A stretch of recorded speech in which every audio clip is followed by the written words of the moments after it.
What's up, everybody? Emceemur here, and welcome back to the show. And you know, it's already time once again for another fantabulous review. Yes, another one of these things. The AtGames Flashback Blast Adventure Flashback. We just got done looking at the Star Flashback, and it was neat to look at in a couple different ways, but we got to talk about some things because I gotta tell you, we talked about the compatibility, the TV compatibility. That was an issue with the previous Blast line. It appears to still be an issue with these. I tested the Blast out on my brand new Samsung TV. Again, brand new, current model.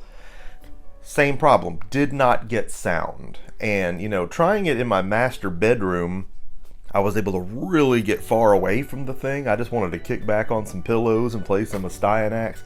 Wasn't happening, man. I mean, just playing in here in the game room and streaming it, it's been fine, but you get about 6 feet away and the controls start going crazy or just not responding at all.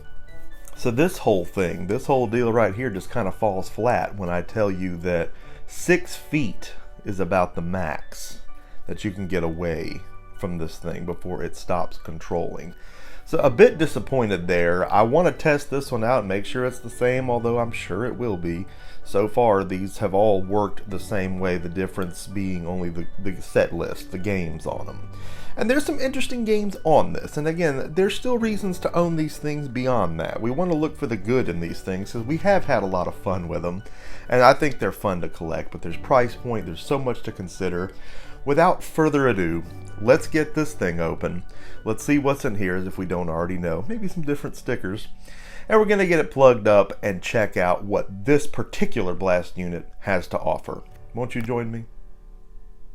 So here we are, the AtGames Adventure Flashback Blast. We want to look at the set list first, and I have, and I gotta tell you now, this is the wackiest thing I've seen yet.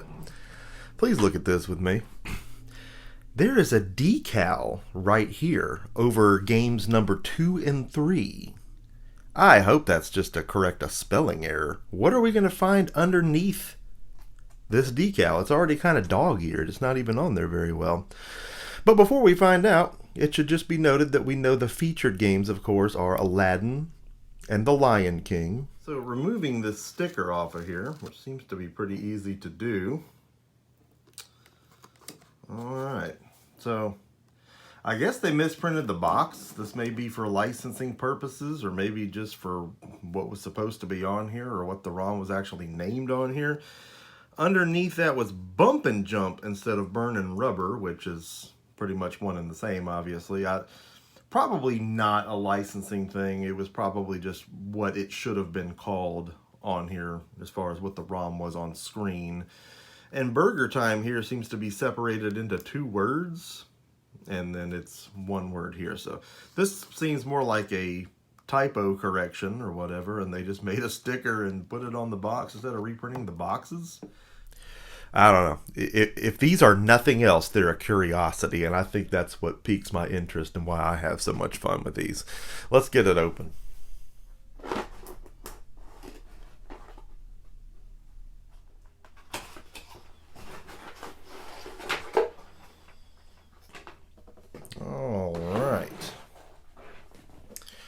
Now, we're not going to waste a lot of time on an unboxing here. You know, you've seen me unbox these other Blast units. You probably saw us do the Star Blast unit just the other day. If you did not, I will put a link to that video right here so that you can catch up. We already talked about all the components. You know what these are. I more or less just wanted to see the decals because, you know, there's some cool properties on this one. And again, some cool decals. Love the Burgertime sticker. That's pretty amazing, I guess, if you're into stickers. I don't know. I've just gotten into collecting these things. Green Blast unit. You know the rest. We need to get this thing hooked up. We need to see the versions of the games on here and what they look like and get down to business as we always do. Let's begin. So here we go. The featured games here being Aladdin and The Lion King, and they look the same as they did on the Legends Flashback Deluxe, which honestly, they were the featured games on that as well, which is why it's hard for me to call this unit viable. The Jungle Book is on here as well and was also on the Legends unit we looked at. We've also got Maui Mallard on here, being called Donald Duck in Maui Mallard, not released that way in the States. So again, I don't know why all the weird name changes on these unless it's licensing, and I don't see how it could be. So again, these are all on the Legends Flashback already. It's like we're trying to drive home the point that this is a Disney Flashback, and yet they don't name it that. Maybe they couldn't, I don't know, but I mean, obviously we got a lot of Disney games here. I mean, Fix-It Felix is here too.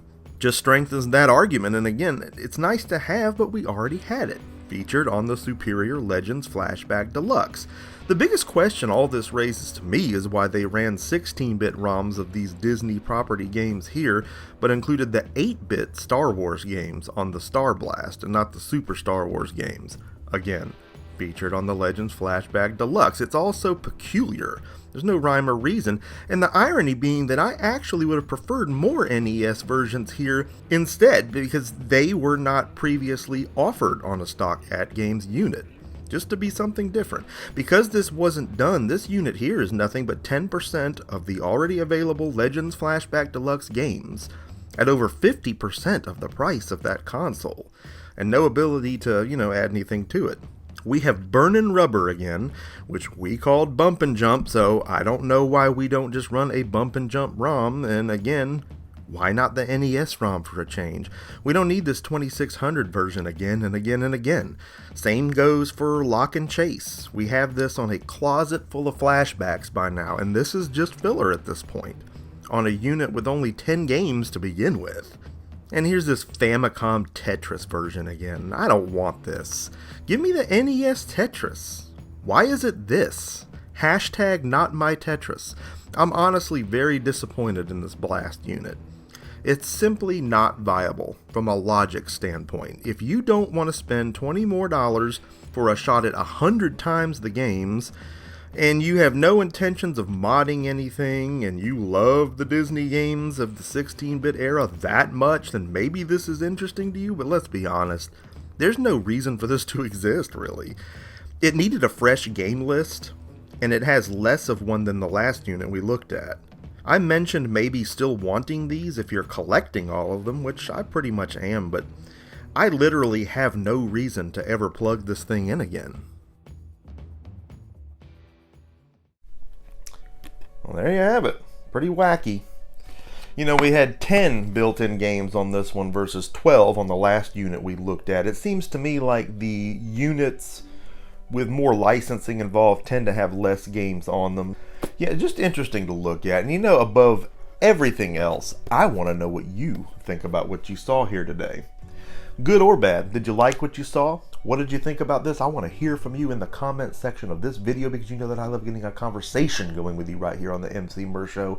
Something we do a lot of. That's what we're here to do. Talk, network, get down to business, see what we're really dealing with here.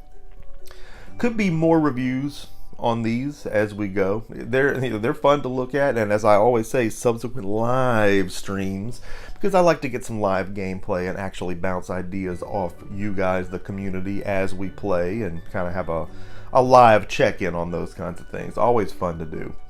But hey, again, I hope you liked this video. I hope that you're going to drop a like on this video, and most importantly, if you have not already done so, I hope that you're going to subscribe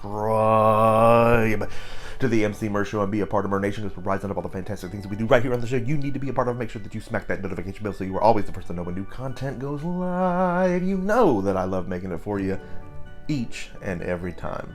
So much fun we have here. Emceemur signing off for this fantabulous review, and I will see each and every one of you again next time.